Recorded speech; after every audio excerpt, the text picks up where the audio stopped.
실제로 남아있는 민화들을 보면은 18세기 것도 찾기가 매우 어려워요.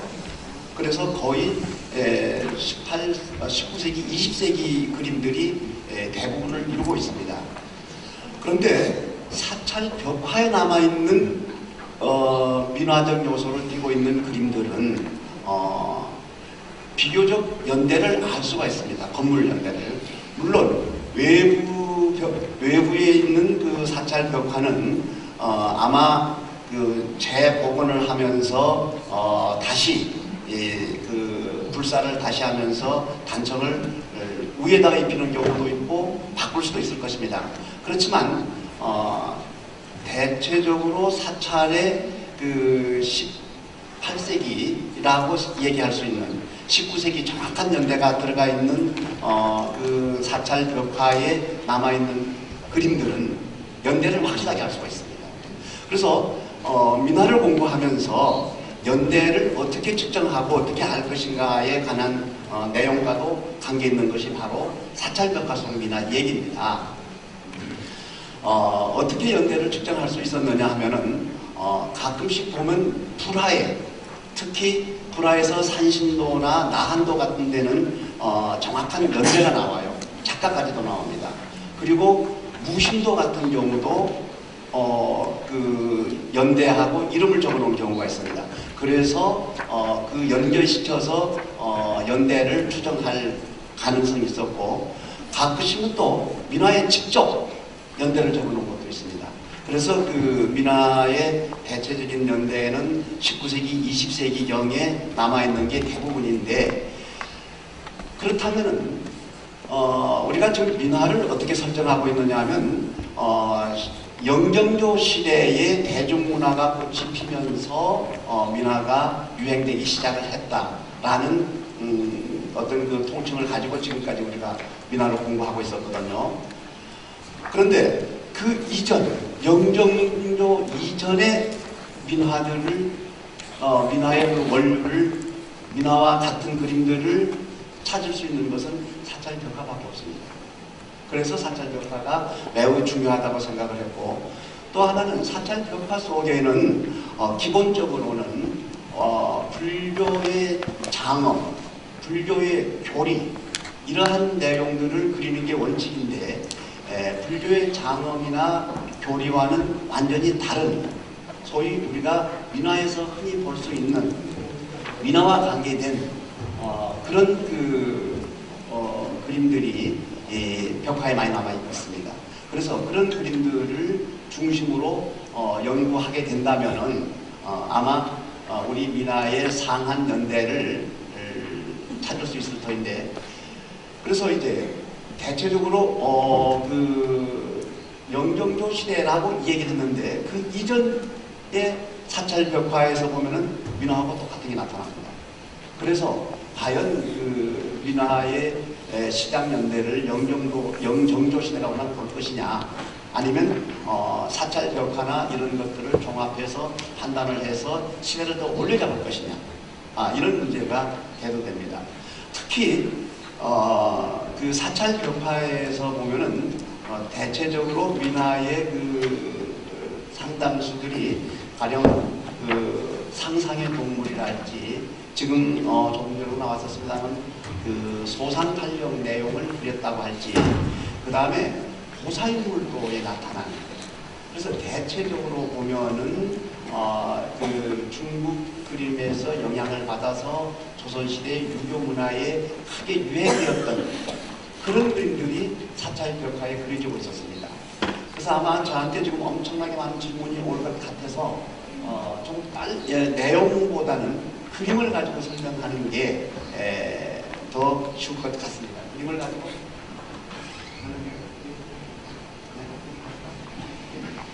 아니 너무 있어요.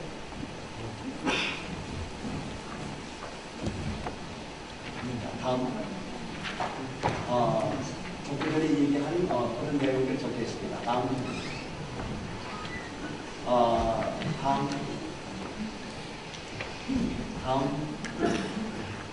자, 사찰 벽화 중에서 가장 가장 많은 그림을 볼 수 있는 게 통도사였습니다. 물론 전국에 사찰의 벽화들이 많이 남아있는데 비교적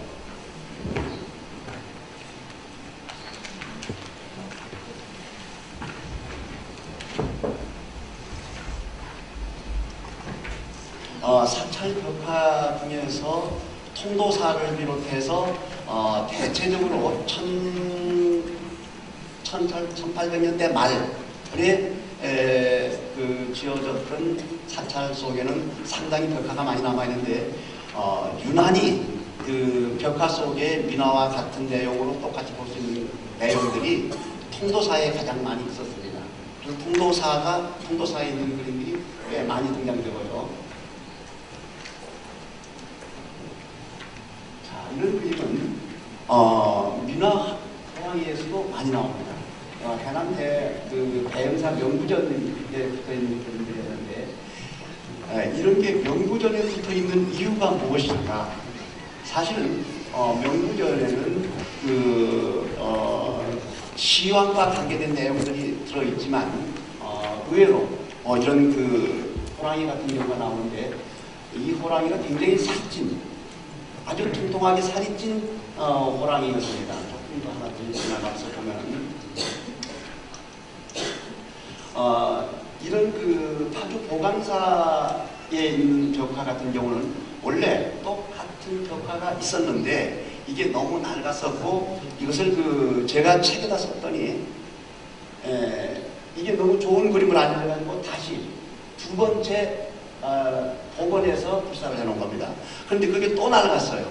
그래서 최근에 가서 보시면 똑같은 그림이 아주 선명하게 나타나고 있습니다. 그래서 같은 그림을 반복해서 그리는 경우도 있고 또는 근래에 불사를 한 걸 보면은 이런 걸 무시해버리고 완전히 지워버리는 경우도 있습니다.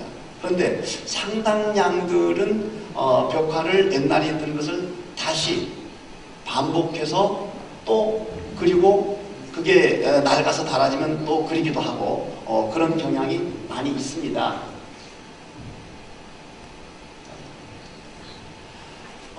이런 경우는 통도사에서 대광명전은 1759년에 불사를 했습니다. 그리고 통도사 해장고각이라는 그 건물은 1900년에 지었어요. 이 기록이 나오니까 정확한데 이 같은 호랑이가 연대 차이가 이렇게 많이 납니다. 그렇다면은 이 그림을 1759년에 지었을 때 맞다고 볼 것이냐, 그리고 이건 1900년 그림이냐. 근데 한마디로 어떻게 되냐면 이 작가와 이 작가는 같은 작가로 봐야 합니다.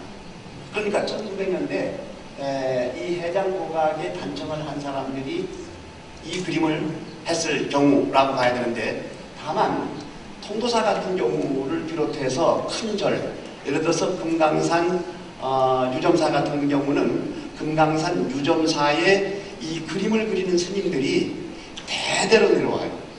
통도사도 마찬가지입니다. 통도사에 해각스님을 비롯해서 해각스님 제자가 지금 인간문화재가 되어 있고 아마 해각스님 위에 스님은 역시 통도사 스님이었을 겁니다. 그래서 어느 한 이런 유형의 그림을 그리면은 그 밑에 제자 스님이 또 따라서 그려요. 그러니까 어떻게 보면 하나의 본이 있는 거죠. 숫본처럼 이렇게 밑그림을 가지고 있는 게 아니라 이런 유형의 그림을 가지고 있어서 이 그림은 사실 1900년대에 같은 그림이냐, 또는 1900년대 이 불사를 했던 벽화를 그렸던 스님의 은사 스님이 그린 거냐. 외형적으로 보면은 이 그림은 연대가 올라가는 것처럼 보입니다. 그런데 실제로는 이 벽을 자세히 들여다보면은 벽에 벽을 전체를 바르고 받았던 자국이 이런 속에서 보여요. 그리고 이런 그림은 원래부터 여기에 있었던 그림인데 1900년대에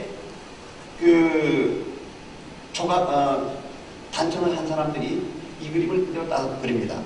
거리는 약 한 100m도 안 됩니다. 한 50m 사이를 두고 이런 그림이 이렇게 두 가지로 나오고 있거든요. 그래서 한 작가라기보다는 한 어떤 그 스님들의 패턴에 의해서 그려진 작품으로 읽을 수가 있습니다. 너무 똑같죠. 그 다음에 그 나무 잎을 그리는 것도 똑같습니다. 특히 이런 태점 같은 걸 자세히 보시면은 거의 같아요. 그래서 한 사람 작품인지 아니면은 한 사람 작품이 아니더라도 조금 그 선배 스님이 그리고 다시 그 제자 스님이 그린 것인지 어떤 참 사찰 벽화를 가지고 우리가 민화를 연구하는 데 도움이 많이 됐다고 생각을 합니다.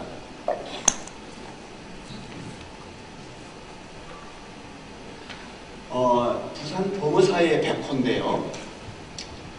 이런 그 백호 그림은 사실 그 민화에 보면은 백호도라는 그림이 있었습니다. 그러니까 호랑이를 100마리를 그려놓은 게 있었어요. 그 안에 보면 이렇게 다양한 종류들이 나오고 있는데 이렇게 그 순수한 흰 백호. 사찰에서 조금 전에는 이것은 황호랑이도 아니고 붉은 호랑이입니다. 실제로 우리 용어 속에는 붉은 호랑이는 없어요. 그런데 그림에서 보면은 붉은 호랑이도 나오고 황호도 나오고 그 다음에 아주 새까만 호랑이도 있습니다. 그래서 다양한 종류를 볼 수가 있는 것인데 이렇게 백호를 그린 것은 백호 자체가 신성시되어서 가령 고구려 고분벽화에서 용하고 호랑이하고 형태가 비슷합니다. 그것은 그 백호를 신성시했기 때문에 그렇거든요. 실제로 우리 문화 속에 백호는 없는 거죠. 그래서 백호 동물학자들이 얘기하는 것은 흰 호랑이가 태어날 수 있는 확률은 30만 분의 1이라고 그러거든요. 그래서 이렇게 흰 호랑이가 많다는 것은 그 전각을 그 신성시한 또는 불법 수호 차원에서 그러니까 일반 호랑이보다 더 뛰어난 능력을 가졌다고 생각했기 때문에 백호 그림이 비교적 사찰에 많이 남아 있었다. 이 그림은 어떻습니까? 한눈으로 이렇게 거의 그 일제 시대에 가까운 정도. 그런데 이 그림은 그 지리산 근대암이라는 절에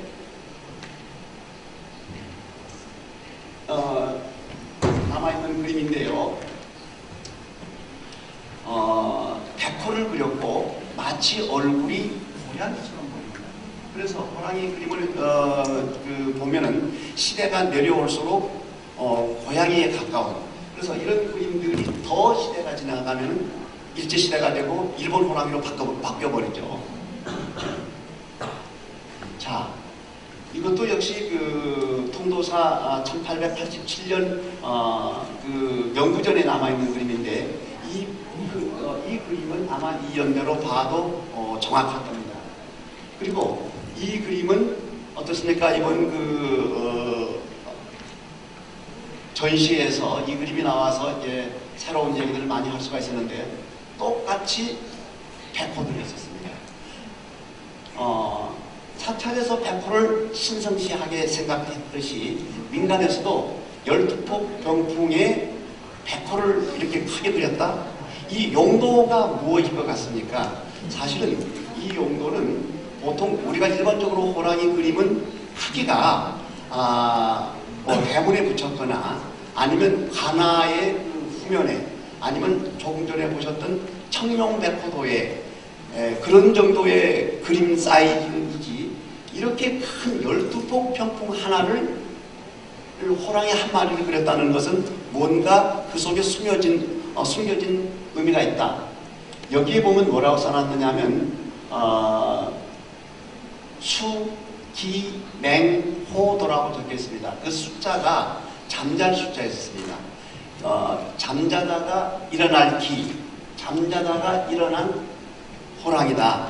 잠자다 일어나서 기지개를 켠다고 할까요? 어쨌든 잠자다가 일어나서 아주 순한 그림식으로 그렸는데 이 그림은 대구 지역에서 나왔습니다. 그리고 이 그림은 통도사 그림이었습니다. 상당히 닮은 꼴이 있는데 근래의 사찰 벽화 속에 그 사찰 벽화를 그렸던, 사찰의 미나를 그렸던 스님들이, 사찰 분화를 그렸던 스님들이 미나를 그렸을 가능성이 높다. 상당수가 사찰에서 그려진 것들이 민간에 나와 있다. 이런 얘기를 하고 있고, 또 그렇게 그 자료가 많이 조사가 되고 있습니다. 사실 이 그림도 경상도 지역까지는 같은 내용으로 볼 수 있었고, 역시 이 그림 자체는 수기맹오도라는 것은 잠자다 일어났기 때문에 대체적으로 이 그림은 1900년에서 1910년 전후에 그려진 그림입니다. 왜냐하면 이 물감과 여기에 그 종이가 비교적 시대가 내려오는 종입니다. 그래서 대체적으로 1910년 전후 됐던 그림, 또 하나는 제 개인적인 생각인데 수기맹오도, 이 그림은 아마 누군가가 어떤 그 민족에 관한 얘기를 그리고 싶었던 것일 겁니다. 1910년 일제 때 이런 그림을 그려서 잠자다 일어난 한국은 우리가 호랑이 나라라는 것을 일찌감치 알고 있었고, 잠자다가 일어난 호랑이다. 만약에 화가 나면 어떻게 하겠냐? 일본 혼내주겠다. 이런 뜻이 아닐까라고 읽을 수가 있었습니다. 왜 그러냐면 이 그림은 사실은 미사용 평풍이었었습니다. 조자룡 선생님이 이 그림을 구했을 때, 대구에서 구했을 때 이거 미사용이었었어요. 그러니까 만약에 이런 그림을 일제 때 걸어놓고 일본 사람들에게 발각이 됐다면 이 작가 혼났을 가능성이 있습니다. 그래서 이 그림을 아마 그려서 똘똘 말라서 어디에 들어있던 것이, 이 그림은 1960년대 후반에 그 대구에서 구입한 그림인데 그야말로 표구가 되지 않은 상태. 결국은 수기맹오도라는 이런 것은 소위 일본 사람들에게 겁주기 위한 그 생각을 담고 있었기 때문에 평풍을 꾸미지 않고 미사용으로 두었을 가능성이 있습니다. 어떻게 보면 지나친 그 상상력 같은데 상당히 그런 분야가 여러 가지가 있습니다. 절대 이렇게 큰 평풍을 사용할 용도가 없어요. 그래서 같은 어떤 그 백호의 위용, 그 다음에 불법 수호 차원에서 또는 어떤 그 우리 민족을 지키자는 수호 차원에서 백호를 그린 게 아닌가. 물론 그 민화 속에 백호가 많이 등장합니다만은 특히 사찰에 그려진 그림들은 그렇게 생각해 볼 수가 있을 것입니다. 여기에서 그 제목 때문에 그렇게 상상할 수가 있습니다. 이 그림은 수원 팔다사에 있는 그림인데 재미있는 건 많은 사람들이 이 민화를 그리고 있는데 실제로 이렇게 호랑이 담배 피우는 그림은 호렵도에 딱 한 군데밖에 안 남아요. 그리고 전부 사찰 벽화에 있습니다. 그런데 이게 그 일반 그 민화에 나오는 것처럼 보이는데 인사동에 그 유명한 금당이라는 그 볼통가게에 있었는데 그 집에 남아있는 호렵도에서만 호랑이 담배 피우는 그림이 팔폭병중 중에서 한쪽이 조그만하게 나와요. 그리고 민화 속에는 많이 나옵니다. 물론 아까 제가 말씀드린 것처럼 민화와 사찰 벽화의 지금 관계를 보여드리고 싶었었고 어떤 그 내용들이 포함되고 있는지를 말씀드리고 싶습니다. 이 그림은 그 수원 세마사라는 절에 있었는데 그 전두환 대통령이 이 절을 사가지고 이걸 헐어버려서 없어져 버렸습니다. 근데 이 비슷한 그림이 수원 세마사에는 명구절에도 있었고 이게 대웅전에 붙어 있었던 그림이에요. 사실은 이걸 그림을 잘 보관해 두었더라면 참 재밌었을 텐데, 또 하나는 담배 피우는 호랑이 그림은 지역에서는 남아있지 않았었습니다. 거의 서울 지역 근교에만 남아있었습니다. 서울 지역 근교에 1970년대 초반에는 상당히 많이 남아 있었어요. 그런데 지금은 다 없어지고 아마 그 화계사 명부전 초반 밑에 들어있는 아직도 남아 있습니다.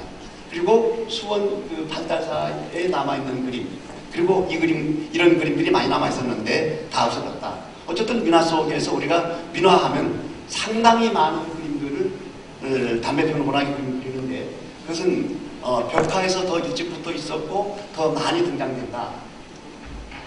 이 그림이 바로 그 그림입니다. 이게 좀 확대가 되어서 그렇지 실제로는 팔폭 병풍 중에 조그마한 부분이에요. 이만한 부분이었습니다. 그러다가 에밀레 박물관에서 마지막 그 소장을 하고 있었는데 지금은 이게 어디로 가 있는지 잘 모르겠습니다. 한국 사람들이 생각하는 호랑이, 그 대흥사 우하루 외벽에 있는데 원래 이렇게 호랑이를 달아낸 그림이 있었습니다. 이 그림은 그러니까 한국 사람들은 호랑이가 담배도 피우기도 하고 그 다음에 이렇게 말 안 들으면 달아냅니다. 호랑이를 달아내요. 호랑이 담배 피우는 그림이나 이 달아낸 그림으로 봤었을 때 이런 그림들이 스님들 그림에서 나온 게 아닌가. 원래는 이 그림 오리지널 사진은 미국의 탈 스트롬이라는 친구가 찍은 사진이 있는데 그 탈 스트롬이 찍은 사진을 보면은 이게 아주 굉장히 낡았었어요. 낡았었고 그 다음에 이렇게 동물원 호랑이처럼 생기지 않았었습니다. 우리가 조금 전에 보셨던 어떤 그 민화 속에서 볼 수 있는 호랑이처럼 생겼는데 이게 퇴색되니까 단천을 다시 하면서 아마 이게 1990년대에 단천을 다시 한 걸로 알고 있습니다. 그래서 단천한 지가 지금 불과 한 20년밖에 안 돼요. 근데 어쨌든 이런 원화들이 사찰에 있었다. 그 다음에 상당 이렇게 추상적인 그림들을 스님들이 더 많이 그렸을 가능성이 높다라고 얘기하고 싶습니다. 역시 수원 용주사에 있는 그 똑같은 담배 피우는 그림이 있었는데 단천을 다시 하면서 아마 만화가가 그린 것 같아요. 그러니까 이렇게 망가뜨려 놨었죠. 참 좋은 그림들이 많이 있었는데 그러면서 어느 때인가부터 이런 전통이 무너져 버렸습니다. 그리고 이렇게 꼴 사나운 그림으로 바뀌어버렸습니다. 당진 무의사의 길인데 이런 그 길이는 넌대를 상당히 올려잡아도 될 만큼 무의사 내부 벽화예요. 그 내부에 실제로는 연대가 아주 올라간 그 후불 벽화가 있는데 그 후불 벽화까지 올려잡을 수 있을지는 어렵습니다. 그렇지만 이 그림 상태로 봐서 우리가 아까 제가 얘기했던 영정조 시대 이전일 가능성이 높은 그림 중에 하나가 기린입니다. 그래서 이런 그림들을 보면 할 얘기가 너무 많은데 지금 경주의 그 천마총일 경우입니다. 천마총에 나타나는 그 말을 기린으로 보는 사람이 있어요. 상당히 시대가 올라갈수록 보면 기린이 말 입처럼 되어 있습니다. 그래서 그 천마총에 말이 맞는데 최근 학자들은 그게 천마총 이름이 잘못됐다. 그 기린으로 봐야 한다. 그건 좀 분야가 다르니까 지나가겠습니다. 아주 전형적인 18세기 초에 지어진 통도사 영산전에 있는 기린입니다. 여기서도 보면 그 머리 부분은 거의 말처럼 되어 있습니다. 그리고 말 그림이었을 때는 여의주를 그리지 않고 용과 기린일 때는 꼭 여의주를 그려줍니다. 불영사에 남아있는 기린이고요. 자, 민화에서 나타나는 그림은 이렇게 되어 있습니다. 지금 시간을 자, 이렇게 이것은 20세기가 아니라 아마 1900년대 해방 전후에 그려진 그림으로 알고 있습니다. 그런데 너무 재밌는 이런 그 벽화에서나 볼 수 있는 자, 단청을 했는데 이 그냥 벽이라고 생각하면 그것보다는 자세히 보시면 이게 얼굴이에요. 얼굴이고 발이고 이게 용입니다. 그래서 그 단청 자체도 이게 구름 문양인데, 그러니까 멀리서 보면 구름처럼 보이지만 이걸 자세히 들여다보면 모든 단청이, 명부전의 전체 단청은 이렇게 용으로 그려져 있습니다. 그 다음에 이런 것은 제가 한 70년대 초반에 그 찍은 사진이고, 이 사진은 1900 거의 2001년쯤 찍은 사진이에요. 그러니까 똑같은 그림을 몇 년 후에 가서 보면은 이렇게 바꿔놓기도 합니다. 그 다음에 일반적으로 불교 에콜 용이라고 할 만큼 한국에는 불교의 용이 많습니다. 그런데 제가 보여주고 싶은 것들은 바로 이런 문제들이에요. 용을 동자가 낚아서 끌고 가요. 이런 그림들이 벽화에 남아 있습니다. 봉정사 영사남이라는 그 조그마한 봉교사 위에 뭐라 그럴까, 한 100m쯤 떨어져 있나요? 영사남이. 거기 가서 벽화를 보면 이런 벽화가 나옵니다. 이런 것들은 어디에 나오느냐 하면, 아마 제가 그 미나 얘기라고 쓴 책에도 들어있는데, 부여 금강에 조룡대라고 하는 장소가 있습니다. 바위가 하나 있어요. 그게 그 소정방이 백제를 치러 들어왔을 때 금강의 용을 없애기 위해서 용을 닦아요. 그런 그림이 남아 있습니다.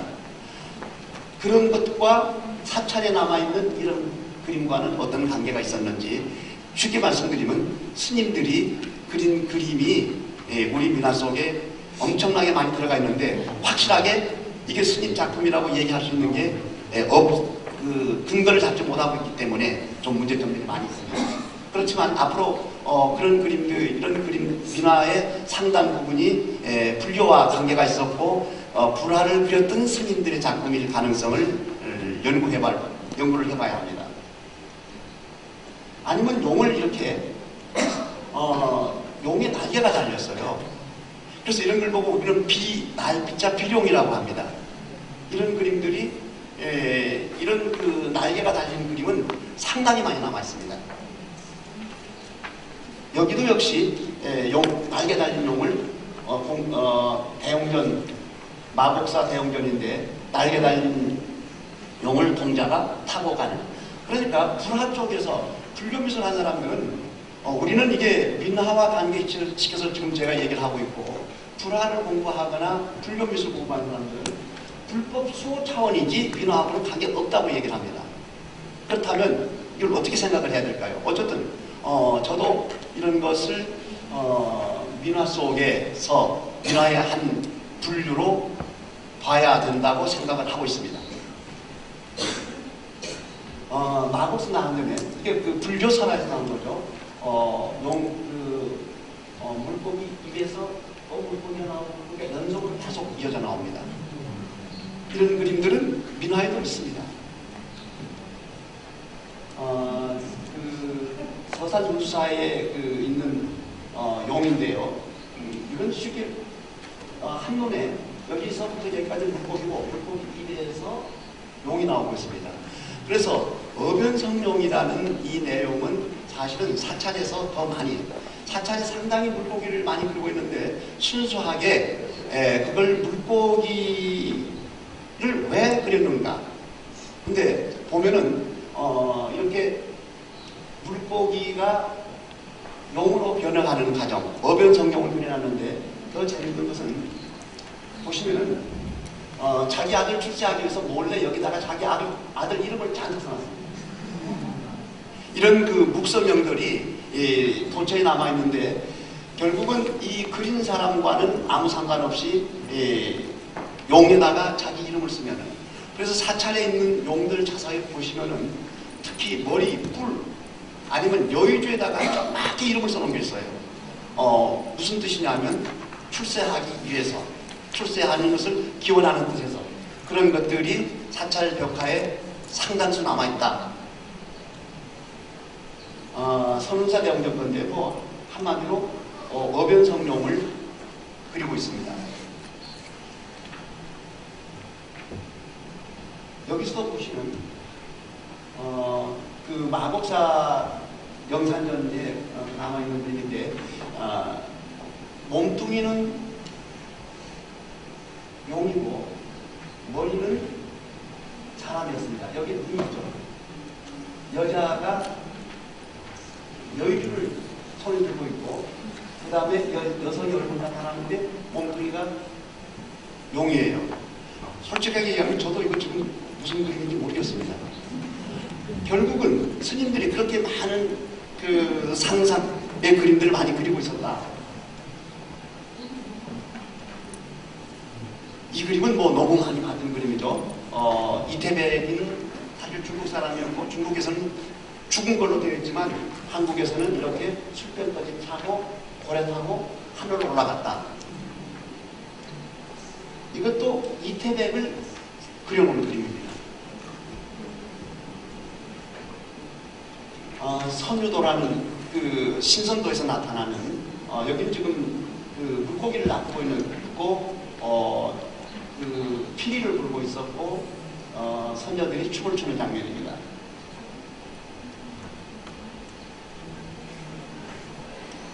동화사 산신각에 있는 그림하고 이 계명대학교 수성노인하고는 너무 같아요.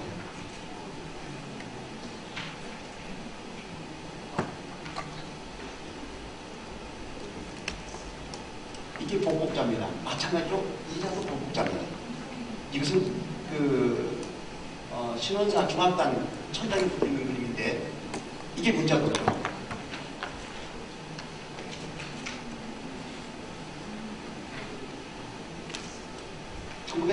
1700년에 세워진 건물의 그림, 그 다음에 남장사 대웅전, 이것은 19세기 초반으로 알고 있습니다. 어쨌든 두 그 접종자도를 그린 것은 같은 맥락에서 이 그림 그 민화 속에 참 많이 등장되는 고사도에 반드시 나타나는 그림이 이 그림이에요. 여동빈 그림인데 원래 민화 속에서는 여동빈을 거의 검을 들고 나타나죠. 상징성 때문에. 삼국지에 나타나는 그림.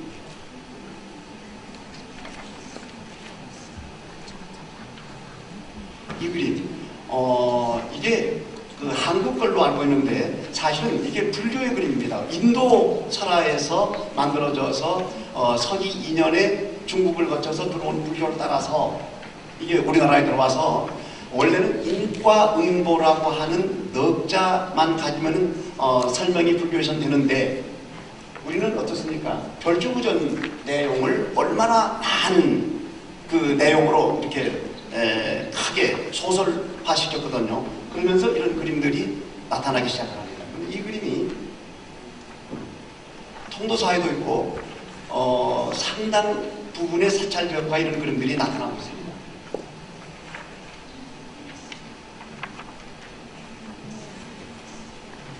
또 하나는 이 그림은 그 통도사 연산암의 안양암에 있는 그림인데 여기서 제가 무슨 얘기를 해주고 싶냐면 충무 고성 지역의 민화는 괴석이 반드시 이런 스타일로 나타납니다.